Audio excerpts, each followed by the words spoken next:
Hii ni Dira ya Dunia kutoka idhaa ya Kiswahili ya BBC. Jina langu ni Hamida Abubakar. Taarifa yetu kuu usiku huu: shirika la kimataifa la nishati limekubali kutoa akiba kubwa zaidi ya mafuta kuwahi kutokea ili kujaribu kutuliza uchumi wa dunia, huku vita kati ya Marekani, Israel na Iran vikiendelea.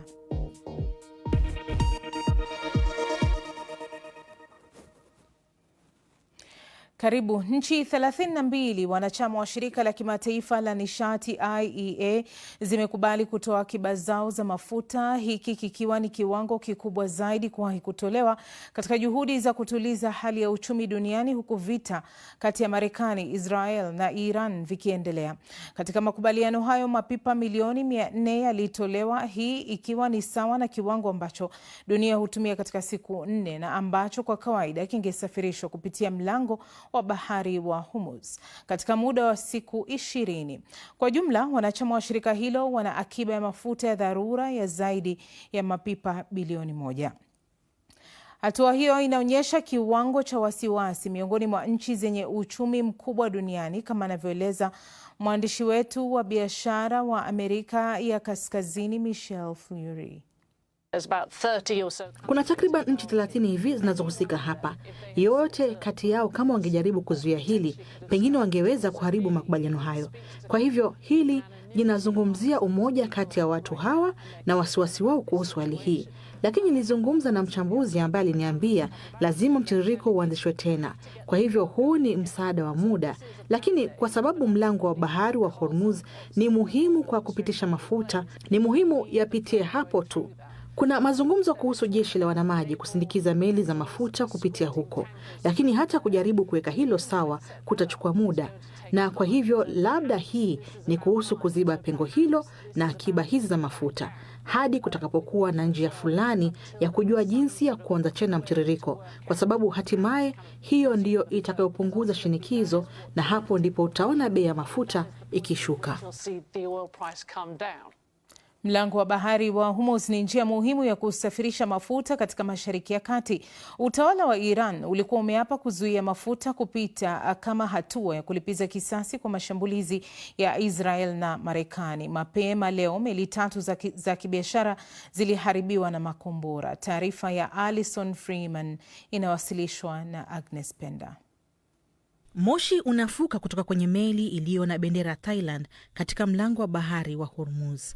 Iran imekiri kutekeleza shambulizi hili baada ya kutishia kushambulia meli yoyote itakayopita katika eneo hili. Njia kuu ya meli imegeuka kwa kitovu muhimu katika vita hivi. Jeshi la Marekani mapema ilitoa picha hizi kuonyesha kuharibiwa kwa meli 16 za Iran.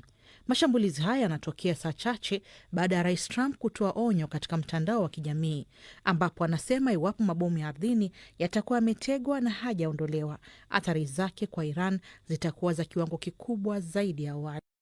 Kama kwa upande mwingine anasema wataondoa mabomu hayo, itakuwa hatua kubwa na ya sawa. Takriban thuluthi 5 za mafuta ya dunia yote hupitia mlango huu, na tangu mwanzoni mwa vita hivi msongamano wa meli umepungua pakubwa. Wakati kama huu mwaka jana, kama inavyoonekana hapa upande wa kushoto, eneo hili lilikuwa na shughuli nyingi. Lakini sasa kama unavyoona upande wa kulia, ni meli chache mno zinazojiweka katika hatari ya kusafiri katika maji haya. Hii ni sehemu ya Beirut ambapo watu walidhani wako salama. Lakini shambulizi la angani la Israel lilipiga jengo hili la makazi katikati mwa jiji jana usiku. Tangu mwanzoni mwa vita, Israel imekuwa ikilenga miundombinu katika jiji kuu la Lebanon, ambayo wanasema inamilikiwa na kundi linaloungwa mkono na Iran, Hezbollah. Shirika la Umoja wa Mataifa linaloshughulikia wakimbizi linasema kuwa takriban watu 700,000 wameachwa bila makao nchini Lebanon ndani ya muda wa wiki moja tu, kama ilivyo kwa Rim na familia yake. Alikuwa akiuza karatasi za msalani katika kibanda kwenye barabara moja jijini. Sasa anasema amevunjika moyo baada ya kulazimika kuhama nyumbani kwake na kuishi barabarani na wanawe. Nchini Iran, uwanja wa ndege katika eneo la kusini mashariki umeteketea baada ya Marekani kutishia kushambulia nchi hiyo katika siku ya mashambulizi makali zaidi kuwahi kushuhudiwa. Na kote Iran, wahudumu wa dharura wanashughulika baada ya mashambulizi zaidi katika mji huu mkuu. Shirika la Red Crescent la Iran linasema takriban watu 1230 wameuawa nchini kote tangu kuanza kwa vita hivi. Na Iran inazidi kujibu. Ving'ora kote Tel Aviv jana usiku vikiashiria kuingia kwa makombora Iran. Katika afisi ya Umoja wa Mataifa, balozi wa nchi ameonya kuhusu matokeo ya hatua zilizochukuliwa na Marekani na Israel. Their intention is clear. Lengo lao liko wazi: kuhangaisha raia, kuwaua watu wasio na hatia na kusababisha madhara makubwa na mateso. Kuhusika kwa Uingereza katika mzozo huu kumeongezeka huku meli ya kivita HMS Dragon ikiondoka kuelekea Cyprus kutoka kwenye kituo cha jeshi la majini. Na kituo cha kijeshi kilitumika na walipuaji wa Marekani, ingawaje Uingereza inasisitiza kwamba haijahusika moja kwa moja na vita hivyo. Katika miji kama Beirut, hata hivyo, iliyoshambuliwa na Marekani na Israel, huu ndio uhalisia wa kuendelea kwa mashambulizi. Tangu Marekani na Israel ziliposhambulia Iran Februari tarehe 28 na kumuua kiongozi mkuu wa taifa hilo, Rais Donald Trump amesema makombora na ndege zisizo na rubani za Marekani zimepiga zaidi ya maeneo 5,000 na kupunguza vibaya uwezo wa Iran wa kupigana. Lakini wamelenga wapi hasa na uwezo wa Iran wa kujibu ni upi? Huyu hapa Paul Adams na maelezo zaidi. Kile ambacho Marekani wanakiita Operation Epic Fury kimekuwa cha mfululizo na bila huruma. Washington inasema inakaribia kufikia malengo yake. Kwanza, kuharibu akiba zao za makombora, mitambo yao ya kurushia makombora na viwanda vyao vya ulinzi, yaani makombora na uwezo wa kuyatengeneza. Pili, kuliharibu jeshi lao la majini, na tatu, kuinyima Iran silaha za nyuklia milele. Mwanzoni, Israel na Marekani ziliharibu mifumo ya ulinzi wa anga ya Iran, au kile kilichokuwa kimesalia baada ya vita vifupi vya mwaka jana. Sasa wameshafanya zaidi ya mashambulizi 5,000. Wameshambulia maeneo mengi nchini Iran, hasa upande wa magharibi, kusini na kati, na wamekuwa wakijikita katika makundi makuu kadhaa. Akiba kubwa ya Iran ya makombora ya ballistic na mitambo ya urushaji imekuwa lengo kuu. Unaweza kuona jinsi mabohari katika kituo hiki cha makombora huko Borajan yalivyoharibiwa. Pia wamekuwa wakizisaka ndege zisizo na rubani, yani drones, na viwanda vinavyozitengeneza. Hiki ni kituo cha drones huko Avaz. Marekani inadai kuharibu sehemu kubwa ya jeshi la maji la Iran na miundombinu yake. Hapa unaweza kuona uharibifu katika bandari ya Bushehr, na bila shaka kuna suala la uongozi wa Iran. Siku ya kwanza tu walimuua kiongozi wa Iran na maafisa wake wengi wa ngazi za juu hapa Tehran. Mengi ya mashambulizi haya yamepangwa kwa ustadi mkubwa, lakini baadhi, hasa shambulio la Israel kwenye vituo 30 vya kuhifadhia mafuta nchini Iran, hayakupangwa vizuri. Washington inasema imesikitishwa na picha ya moshi mweusi mzito uliotanda juu ya mji wa Teheran, lakini Iran bado ina kadi za kucheza. Marekani huenda imezamisha karibu meli zake 50, ikiwa ni pamoja na moja iliyoshambuliwa pwani ya Sri Lanka. Lakini vita vya kushambulia meli katika mlango wa bahari wa Hormuz vinamaanisha kuwa ni meli chache sana zinazothubutu kupita katika moja ya njia muhimu zaidi za maji duniani. Mbali na mabomu ya kutengwa baharini, Irani ina boti nyingi ndogo na za kasi ambazo huko nyuma zimesababisha taharuki kubwa. Bado zinaweza kuleta changamoto. Tutaangalia namna mbalimbali ili kuweka mazingira ya kijeshi, na kisha kama tunavyofanya kwa kila misheni, tutamfikishia waziri na rais chaguzi zote mbili. Ni rasilimali gani zinahitajika? Ni mfumo gani wa uongozi unaohitajika? Mashambulizi ya ndege zisizo na rubani na makombora ya Iran yamepungua. Huenda silaha hizo zinaisha au huenda wanajizuia. Pamoja na uharibifu wote uliofanyika, hakuna anayetangaza ushindi bado. Serikali ya Tanzania imesema kuwa kwa sasa hakuna dalili za kupanda kwa bei ya mafuta ya ndege wala gharama za usafiri wa anga licha mgogoro unaoendelea huko Mashariki ya Kati. Haya ni kwa mujibu wa mkurugenzi mtendaji wa Shirika la Petroli Tanzania, Musa Mohamed Makame. Hatujapata athari na hatutegemei athari kubwa kwa sababu sio kisiwa na tunaleta mafuta. Kwa hiyo kinachotokea duniani na sisi kinatukuta, lakini hatutegemei. Kwa nini hatutegemei? Naomba niongezee jambo moja tu kwenye lile.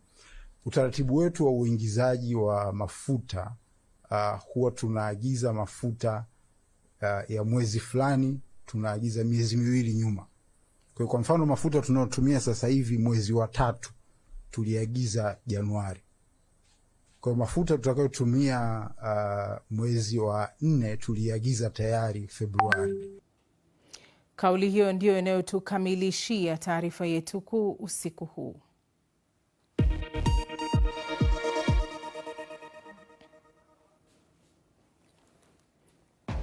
Hii ni Dira ya Dunia kutoka idhaa ya Kiswahili ya BBC. Tukirejea, mfanyabiashara Mtanzania Rostam Aziz anunua shirika la Nation Media Group NMG.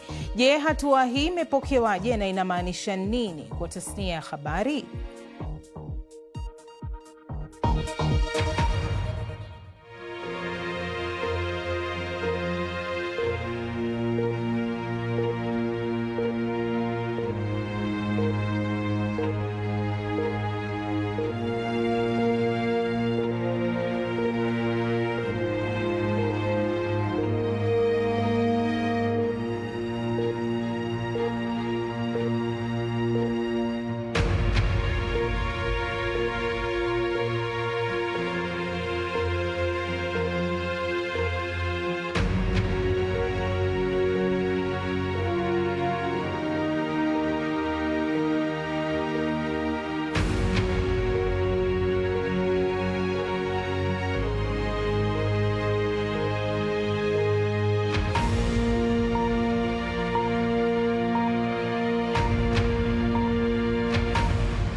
Karibu tena, hii ni Dira ya Dunia kutoka idhaa ya Kiswahili ya BBC. Jina langu ni Hamida Abubakar. Mfanyabiashara Mtanzania Rostam Aziz amesema kwamba ukaribu wake na viongozi wa Afrika Mashariki hautadunisha uhuru wa habari katika shirika la habari la Nation Media Group NMG. Hii ni baada ya bilionea huyo kununua shirika hilo na kuwa mwanahisa wake mkuu. Kampuni yake ya Taarifa Limited imetangaza kununua hisa zote za NMG zilizokuwa zinamilikiwa na mfuko wa maendeleo wa Aga Khan. Hii inamaanisha kwamba Aga Khan anajiondoa rasmi kwenye shirika hilo baada ya miaka 66. Rostam alizungumza na wanahabari mapema leo jijini Nairobi. You touched on my closeness. Umegusia ukaribu wangu na Rais William Ruto. Nilikuwa karibu zaidi na Uhuru Kenyatta kuliko nilivyo kwa Ruto. Nilikuwa karibu zaidi na mzee Raila Odinga ambaye alikuwa mgeni wa heshima katika harusi ya binti yangu nchini Tanzania. Alisafiri kuja Dar es Salaam kuhudhuria harusi ya binti yangu na kurejea usiku huo huo. Kwa hiyo nina urafiki na nimekuwa rafiki na watu wengi sana. waliokuwepo na hata waliopo sasa, katika nchi zote jirani, kwa sababu naamini katika mahusiano. Hayo ni mahusiano binafsi na hayana uhusiano wowote na biashara. Ruto sio kiongozi wa kwanza ambaye ni rafiki yangu ama mtu ambaye namfahamu na yeye ananifahamu. Mtu ambaye alinialika kuja kuwekeza nchini Kenya alikuwa Uhuru Kenyatta.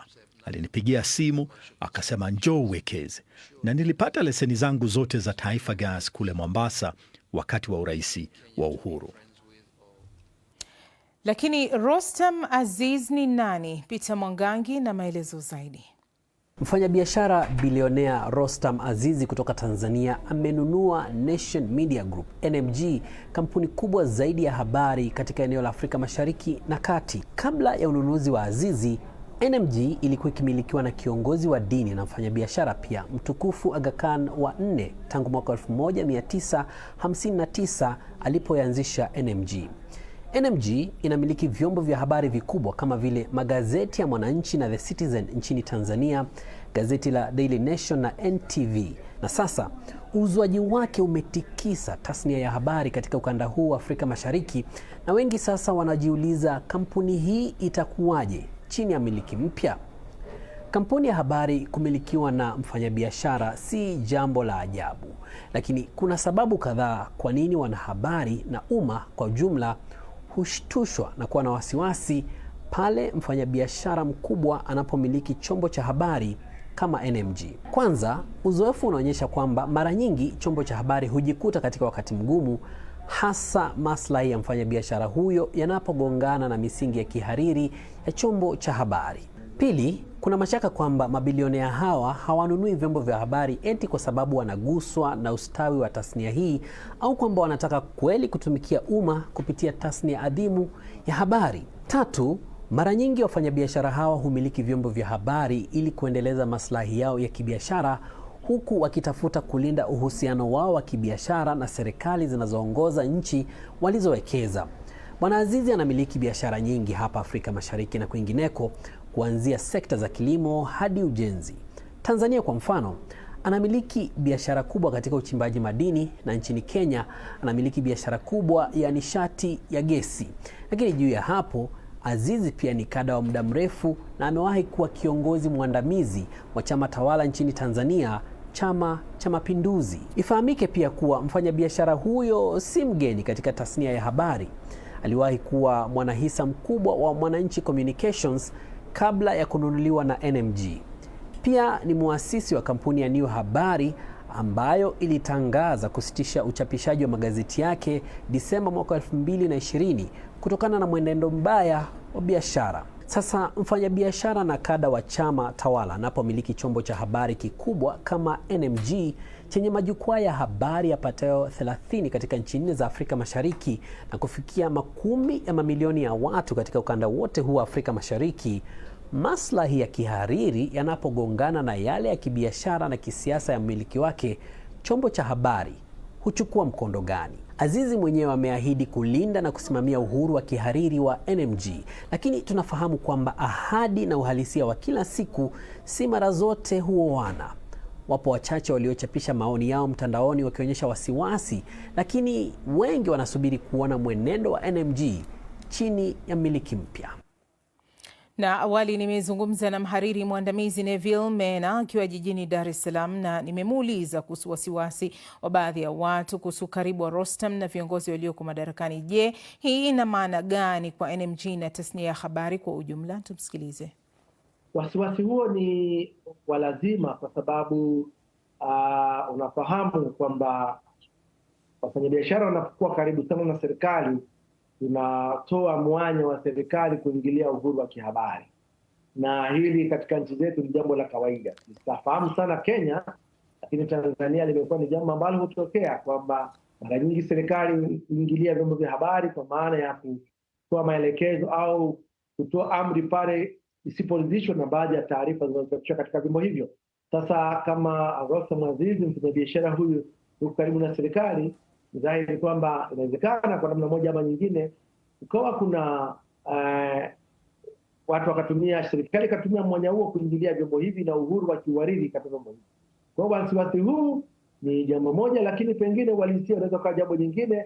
Subiri tuone kile kitakachotokea baada ya Rostam sasa kuanza kusimamia usimamizi wake kamili katika vyombo vilivyoko chini ya NMG. Lakini pia anachukua nafasi hiyo baada ya kuondoka kwa watu kama Aga Khan ambao waliachia uhuru wa kiwaridi. Sasa ikiwa uhuru huo utaminywa na akaingia katika siasa zaidi, basi vyombo hivyo vitapoteza nafasi yake katika jamii. Kwa huu ni mtihani kwake na kwa watendaji wa vyombo hivyo waliopo. Kwa hiyo mimi nasema tunamwangalia Rostam kwa pande zote mbili.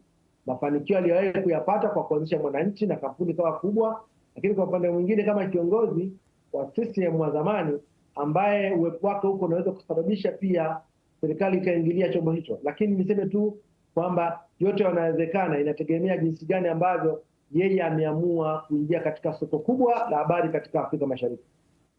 Hii ni Dira Dunia kutoka idhaa ya Kiswahili ya BBC.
Karibu tena, hii ni Dira Dunia kutoka idhaa ya Kiswahili ya BBC. Naitwa Hamida Abubakar. Watu watatu wakiwemo mfanyikazi katika shirika la Umoja wa Mataifa la watoto UNICEF wameuawa katika mashambulizi ya ndege zisizo na rubani katika mji wa Goma, mashariki mwa Jamhuri ya Kidemokrasia ya Kongo. Haijabainika nani aliyekuwa akilengwa katika shambulio hilo. Pande mbili zinazozozana zimelaumiana kwa shambulio hilo, huku msemaji wa jeshi la DRC huko Kivu Kusini akilaumu vikosi vya Rwanda akidai kuwa vilishirikiana na waasi wa M23. Umoja wa Mataifa umeshtumu vikali shambulio hilo. Chube Ngorombi ana taarifa zaidi kutoka Goma. Hii ni uharibifu uliosababishwa na shambulizi la usiku wa kuamkia Jumatano mjini Goma. Hapa ni katika ofisi za Umoja wa Mataifa. Hali ya majonzi ikiwakumba wafanyakazi waliofika hapa asubuhi. Milipuko pia ilisikika katika vitongoji kadhaa vya mji wa Goma. Tunalala tukasikia kitu kinaripuka, kuangalia nje deja flame shawaka. Tuko wavoisin lupango ya kufuata njo ile bombe ilianguka. Ndio tukalamuka tukaona deja mavitre na she kunyumba yetu mavitre zima zilivunjika. Kumbe kwa voisin ndio kulianguka ile bombe. Hili ni shambulio la kwanza la ndege zisizo na rubani kuripotiwa katika mji wa Goma ulio karibu na mpaka wa Rwanda tangu waasi wa M23 walipoteka mji huo mkuu wa mkoa wa Kivu Kaskazini mapema mwaka jana. Kufuatia hili, wakazi wa Goma wameelezea wasiwasi wao kuhusu usalama wao, huko watetezi wa haki za binadamu wakilaani mashambulizi hayo. Wahurumie raia inateswa sana. Kwanza pesa zao mabanki zimebebwa, chakula watu wanateswa, tena kuendelea kuwaua kwa bure, sio askari. Hapana, makosa ni makosa. Ndio tungilomba wale wakubwa tutafutie mapatano itupermetre tutoke mwa shida tuko nayo, tuishi kwa amani na kwa usalama pamoja. Tunachokiomba tu kwa viongozi ni kuona namna gani pande ambazo zinazozana wataweza kusikilizana, angalau raia wapate amani. Mapigano katika eneo la mashariki mwa Jamhuri ya Kidemokrasia ya Kongo yanaendelea kushuhudiwa licha ya juhudi za kuleta amani na kusitisha mapigano zinazoongozwa na Marekani, Qatar, Angola pamoja na Umoja wa Afrika AU. Chube Ngorombi, Dira ya Dunia, BBC, Goma. Tutoke huko Goma tuingie katika taifa la Tanzania ambapo Fatuma Omari maarufu kama Feti One anaendelea kufanya vyema katika soka la Tanzania kwa kuwa kocha pekee wa kike kwenye ligi kuu ya wanaume Tanzania bara kupitia klabu ya JKT Tanzania. Mchezaji wa zamani wa Twiga Stars amebeba uzoefu wake uwanjani katika taaluma ya ukocha akilenga kukuza na kuimarisha ujuzi wa makipa. Omari Mkambara na taarifa kamili. Kwa wanawake ni wepesi sana kukamata, japo kuwafundisha mpaka wakamate ni shughuli pevu. Wanaume wengi wanakuwa wana idea, labda elimu tu ile kidogo ndo wanakuwa wanakosa, lakini kwangu mimi naona kote sawa sawa. Mimi ni mzaliwa wa Songea, kwa hiyo kule kuna timu ya jeshi ilikuwa Chandamali Queens. Nikaitumikia ile pale kwa muda mchache kabla ya kuja Dar es Salaam. Kuna timu ambayo ni waanzilishi wa soka la wanawake walikuja mkoani kwetu kule. Kwa hiyo walipofika kule tukacheza nao game. Baada ya kucheza nao game, baadhi ya wachezaji wakatuhitaji. Kwa hiyo na mimi nikaja kujiunga kwenye hiyo timu ambayo ilikuwa inaitwa Sayari Women's, waanzilishi wa soka la wanawake. Kwa hiyo nikatumikia pale kwa muda mrefu. Baada ya hapo nikahama nikaja JKT Queens. Nikacheza pia kwa miaka 3 mpaka 4. Baada ya hapo nikaacha, nikaingia kwenye kufundisha. Unajisikiaje haswa alikuwa ndo mwalimu pekee mwanamke kwenye ligi? Najisikia faraja kubwa sana, yani sana, kwa sababu niko peke yangu. Najisikia faraja kubwa sana. Kwa mimi binafsi sijapata kukutana na changamoto aina yoyote tangia nimeanza kufundisha. Cha kwanza, kwa sababu nasema hivyo, cha kwanza nasimamia sana discipline. Kwa hiyo ukikosa nidhamu kufundishwa na mimi sahau. Kwa hiyo mimi naanza kusimamia discipline, ndio maana kila sehemu nitakapokanyaga mimi naheshimiwa kwenye kazi. Kuna nafasi ya watoto wa kike kukua zaidi kwenye fani ya ualimu kama ambayo unao wewe? Watu hawapendi kutumia vipaji vyao, wanaogopa. Lakini wangeamua kufunguka kama mimi nilivyoamua kujitoa mwanga, kupambania hiki kipaji changu ambacho ninacho. Na mimi wapo wengi, lakini nadhani wao wenyewe hawajajiamini, lakini wakiamua kujiamini na kujitoa, watu wakawaona, inawezekana. Naitwa Hamida Abubakar, kwa heri.